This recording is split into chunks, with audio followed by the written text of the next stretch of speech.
Friends नमस्कार, मैं हूँ Drishti Jain and I welcome you to Ghatna Sutra. आज हम पढ़ेंगे 10 सितंबर 2025 के करंट अफेयर्स के important questions both prelims as well as mains point of view से। तो सबसे पहले हम प्रीलिम्स के क्वेश्चन में आते हैं। तो first question is Yedshi Ramling Ghat wildlife sanctuary is located in which state. तो Yedshi Ramling Ghat wildlife sanctuary कौन से स्टेट में लोकेटेड है? तो options are Gujarat, Rajasthan, Maharashtra and Madhya Pradesh. तो सही आंसर क्या है? महाराष्ट्र। तो ये Yedshi Ramling Ghat wildlife sanctuary 1997 में बनी थी और ओस्मानाबाद डिस्ट्रिक्ट में है महाराष्ट्र के, ठीक है, और बालाघाट रेंज के आसपास है। Next is INS Kadmatt recently participated in which countries 50th independence day celebration. तो INS कदमत जो नेवी की शिप है वो 50th इंडिपेंडेंस डे में पार्टिसिपेट की थी कौन सी कंट्री के? तो options are Fiji, Papua New Guinea, Indonesia and Australia. तो correct answer is Papua New Guinea. तो INS Kadmat and Indian Navy band took part in Papua New Guinea's 50th Independence Day celebration at Port Moresby। ठीक है, country याद रखिएगा, important है, Pacific ocean में ये country है। Next is Ratle hydroelectric project recently seen in news due to a landslide is located in which state और UT. तो रेटिल हाइड्रो इलेक्ट्रिक प्रोजेक्ट ये बहुत इंपॉर्टेंट है, पहले भी सुना होगा आप सभी ने। तो कौन से स्टेट और यूटी में है? तो options are Jammu and Kashmir, Uttarakhand, Assam और हिमाचल प्रदेश। तो रैटल आप सभी को पता है चेनाब रिवर पे है, तो ये कहाँ पे है? जम्मू एंड कश्मीर में है। तो 850 मेगावाट का है रेटल हाइड्रो इलेक्ट्रिक प्रोजेक्ट और ये किश्तवाड़ डिस्ट्रिक्ट जम्मू एंड कश्मीर में है। रिवर इंपॉर्टेंट है, रिवर पूछता है, तो ये चेनाब रिवर पे है। अभी एक लैंडस्लाइड आ गई थी जहाँ पे 5 वर्कर्स की डेथ हो गई थी, इंजरी हो गई थी उनको। It is a run of the river project है जो डेवलप किया गया है Ratle hydro electric power corporation के द्वारा, जो जॉइंट वेंचर है NHPC और Jammu and Kashmir state power development corporation का, ठीक है। Next is question number 4, where was the 18th international earth science olympiad held. तो इंटरनेशनल अर्थ साइंस ओलंपियाड कहाँ हुआ था? तो ऑस्ट्रेलिया, जापान, इंडोनेशिया और चाइना। तो करेक्ट आंसर इज चाइना। इसमें बस कंट्री का नाम याद रखिए कहाँ हुआ था। अब आते हैं हम नेक्स्ट 5th क्वेश्चन में और प्रीलिम्स का last question. The Himalayan brown bear is found mainly in which Indian states. तो अब ऑप्शन है अलग अलग स्टेट के, एक 3-3, 4-4 स्टेट है। तो first is Rajasthan, Gujarat, Madhya Pradesh. Second is Kerala, Tamil Nadu, Karnataka. Third is Jammu and Kashmir, Himachal Pradesh, Uttarakhand and fourth is Sikkim, Arunachal Pradesh and Nagaland, ठीक है। अब हम आते हैं इसके आंसर में। तो आप बताइए इसका आंसर क्या होगा हिमालयन ब्राउन बियर का? तो हिमालयन ब्राउन बियर है, तो देखो सबसे पहले आप ए ऑप्शन कट करो जिसमें राजस्थान, गुजरात, मध्य प्रदेश है। केरला, तमिलनाडु, कर्नाटका कट करो। अब ऑप्शन आता है आपके पास सी या डी, तो ज़्यादा प्रोबेबल है सी, जम्मू एंड कश्मीर, हिमाचल प्रदेश और उत्तराखंड, ठीक है, याद रखिएगा। अब आते हैं हम मेंस के क्वेश्चन में। तो मेंस के हमको 2 क्वेश्चन करने हैं। हम सबसे पहले क्वेश्चन को समझेंगे, पार्ट्स में ब्रेक करेंगे, फिर इंट्रो, बॉडी और कंक्लूजन के फॉर्म में आंसर देखेंगे। तो मेंस का सबसे पहला क्वेश्चन है, a democracy derives its stability less from the public opinion and more from the robustness of its institutions. तो बोल रहा है कि जो डेमोक्रेसी है वो अपनी स्टेबिलिटी डिराइव करती है अलग अलग चीज़ों से। तो उसमें एक चीज़ है पब्लिक ओपिनियन और एक है रॉबस्टनेस ऑफ इट्स इंस्टीट्यूशन, ठीक है। तो ये फर्स्ट पार्ट हुआ। इसको क्रिटिकली एनालाइज करना है स्टेटमेंट को और उसको उसमें साइड करना है जुडिशरी के रोल को, इंडिया में क्या रोल है जुडिशरी का। तो बेसिकली 2 पार्ट है क्वेश्चन के। अब हम आते हैं इसके आंसर में। तो हम आंसर को स्टार्ट करेंगे डेमोक्रेसी की स्टेबिलिटी से, क्योंकि वही कॉर्नरस्टोन वही है ना टॉपिक का मेन। तो जो डेमोक्रेसी की स्टेबिलिटी है, it is often attributed to the will of the peoples expressed through periodic election. तो कैसे एक्सप्रेस करते हैं? पीरियोडिक इलेक्शन के थ्रू। हाउएवर जब डेमोक्रेटिक एंड्योरेंस की बात करते हैं तो वो डिपेंड करता है इक्वली स्ट्रेंथ ऑफ इंस्टीट्यूशंस में भी और चेक्स एंड बैलेंसेस में भी।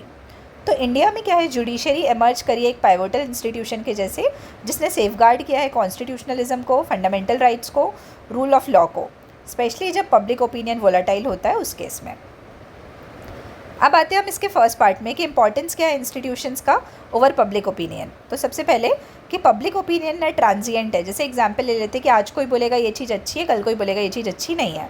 और जो पब्लिक ओपिनियन है वो शेप होता है पॉपुलिज्म के द्वारा या मीडिया नैरेटिव्स के द्वारा, और बेसिकली वो शॉर्ट टर्म सेंटिमेंट्स होते हैं लोगों के।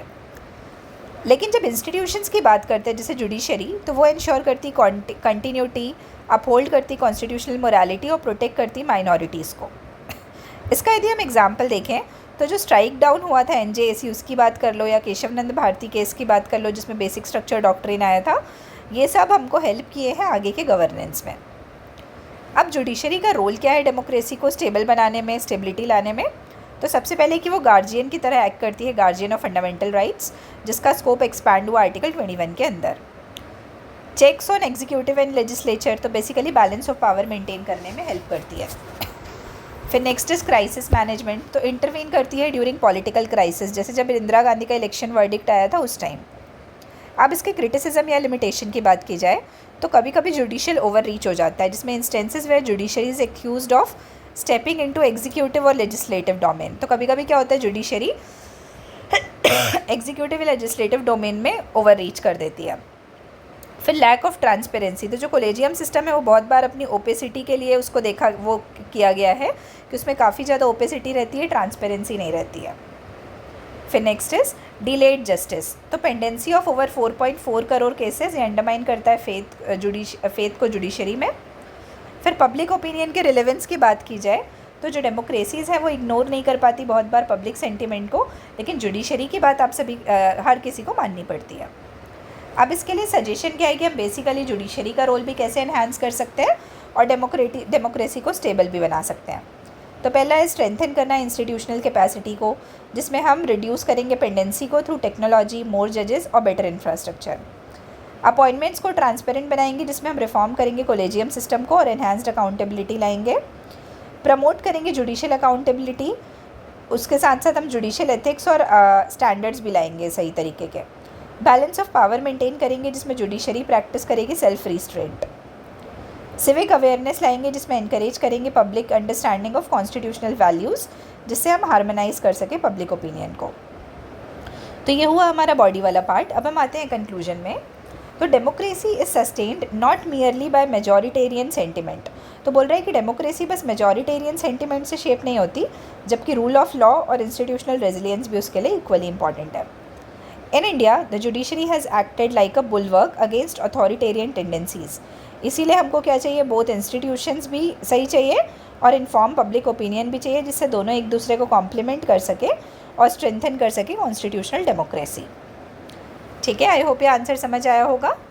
Second question for mains is while energy has been the cornerstone of India Qatar relation. अब देखो ये कंट्री आ गया, बायलैटरल रिलेशन की बात आ गई। तो फर्स्ट पार्ट है कि बोल रहा है कि एनर्जी एक कॉर्नर स्टोन है इंडिया कतार रिलेशन की, लेकिन जो फ्यूचर इकोनॉमिक एंगेजमेंट है उसके लिए हमको डाइवर्सिफिकेशन करना ही पड़ेगा बियॉन्ड हाइड्रोकार्बन्स। तो इसको हमको डिस्कस करना है with respect to free trade agreement. ठीक है, तो दो पार्ट हो गए क्वेश्चन के। अब हम आते हैं आंसर में। तो आंसर हम बेसिकली किससे स्टार्ट करेंगे, इंडिया कतार रिलेशन से। तो इंडिया और कतार का जो रिलेशन है वो शेयर करते हैं लॉन्ग स्टैंडिंग स्ट्रैटेजिक पार्टनरशिप, जिसमें एनर्जी कोऑपरेशन एक बैकबोन है। तो अब इसको हम सब्सटैंशिएट कैसे करेंगे, तो जो कतार है वो इंडिया का लार्जेस्ट सप्लायर है लिक्विफाइड नेचुरल गैस का, LNG का, और वो मीट करते हैं नियरली हम 40% ऑफ इंडिया के LNG इम्पोर्ट को। मतलब आप ये बोल सकते हो कि इंडिया का जो 40% ऑफ LNG इम्पोर्ट है वो कतार से आता है। लेकिन however in changing global context of energy transition, economic diversification और जियोपॉलिटिकल रीअलाइनमेंट काफ़ी ज़्यादा ज़रूरी है। तो हम इसको देखेंगे with reference to proposed India gulf cooperation council free trade agreement के रिस्पेक्ट में। तो प्रेजेंट एनर्जी सेंट्रिक रिलेशनशिप हम देखते हैं पहले। तो हमने पहले ही देख लिया 40% इम्पोर्ट LNG का कतार से है। इंडियन कंपनीज जैसे पेट्रोनेट, LNG, ONGC विदेश, उनका काफ़ी ज़्यादा स्टेक है कतारी गैस प्रोजेक्ट में। ओवर 8 लाख इंडियन डायस्पोरा है कतार में जो रेमिटेंस कंट्रीब्यूट करते हैं। लेकिन हमको डाइवर्सिफिकेशन चाहिए। तो जैसे क्योंकि वोलाटाइल हाइड्रोकार्बन मार्केट है वो काफ़ी ज़्यादा वोलाटाइल है, उसमें प्राइस फ्लक्चुएशंस होते हैं। कतार का जो नेशनल विजन है 2030 का, वो सीख करता है diversification into finance, infrastructure, IT और फूड सिक्योरिटी। और इंडिया का एम है एक्सपैंड करना ट्रेड बास्केट को, और किन किन सेक्टर में, फार्मा में, इंजीनियरिंग गुड्स में, एग्रीकल्चर में, फिनटेक में और सर्विसेज में। अब FTA के बारे में बात करते हैं। तो FTA का क्या रोल है, प्रोस्पेक्टिव FTA का। तो इससे ट्रेड एक्सपेंशन होगा, जिसमें लोअर टैरिफ्स लगेंगे इंडियन एक्सपोर्ट्स में, जैसे फार्मा, टेक्सटाइल और IT सर्विसेज। इन्वेस्टमेंट फ्लोज होगा, जिसमें कतार इन्वेस्टमेंट अथॉरिटी स्केल कर पाएगी investment in Indian infrastructure. Food and agriculture security की बात की जाए तो Indian agri business can partner with कतार फूड प्रोसेसिंग के लिए और सप्लाई चेन्स के लिए। टेक्नोलॉजी एंड सर्विसेज कोलैबोरेशन की बात करें तो स्कोप है फिनटेक में, AI में, एजुकेशन में और हेल्थ केयर में। स्ट्रैटेजिक कनेक्टिविटी की बात की जाए तो FTA एनहांस कर सकता है कोऑपरेशन इन पोर्ट, शिपिंग और logistics under the India's Indo west Asian engagement. अब इसमें क्या है कि चैलेंजेस क्या है इस चीज़ को फुलफ़िल करने में। तो सबसे पहला कि हमको बैलेंस करना पड़ेगा डोमेस्टिक इंडस्ट्री कंसर्न्स को इंडिया में, जियोपॉलिटिकल सेंसिटिविटीज़ पे ध्यान रखना पड़ेगा वेस्ट एशिया में। हार्मोनाइजेशन करना पड़ेगा स्टैंडर्ड्स एंड रेगुलेटरी फ्रेमवर्क का। वे फॉरवर्ड क्या है कि हमको कंक्लूड करना है India gulf cooperation council FTA, establish करना है जॉइंट इन्वेस्टमेंट प्लेटफॉर्म्स स्टार्टअप्स के लिए, रिन्यूएबल एनर्जी के लिए और डिजिटल इंफ्रास्ट्रक्चर के लिए, प्रमोट करना है कल्चरल और एजुकेशनल एक्सचेंजेस जिससे हम डीपन कर सके सॉफ्ट पावर लिंक को, क्रिएट करना है supply chain resilience framework agri food में और फार्मास्यूटिकल्स में। ठीक है, आई होप ये क्लियर है बॉडी एंड वे फॉरवर्ड। अब हम आते हैं कंक्लूजन में कि while energy will remain the anchor, मतलब मेन पॉइंट एनर्जी ही रहेगा इंडिया कतार रिलेशन में, लेकिन जो FTA ड्रिवन पार्टनरशिप है वो अनलॉक कर सकती है न्यू सेक्टर्स को, रिड्यूस कर सकती है हाइड्रोकार्बन डिपेंडेंसी, स्ट्रेंथन कर सकती है इकोनॉमिक, स्ट्रैटेजिक और पीपल टू पीपल टाइज। यही डाइवर्सिफिकेशन जो है वो ट्रांसफॉर्म करेगा रिलेशनशिप को एक कॉम्प्रिहेंसिव और फ्यूचर रेडी पार्टनरशिप में जो अलाइंड रहेगी दोनों कंट्री के डेवलपमेंटल एस्पिरेशन से। ठीक है, तो आई होप ये आंसर क्लियर है। अब हम कल मिलेंगे मॉर्निंग में 11 सितंबर के करंट अफेयर्स के साथ। तब तक के लिए आप सभी को बहुत बहुत धन्यवाद and all the very best. Thank you.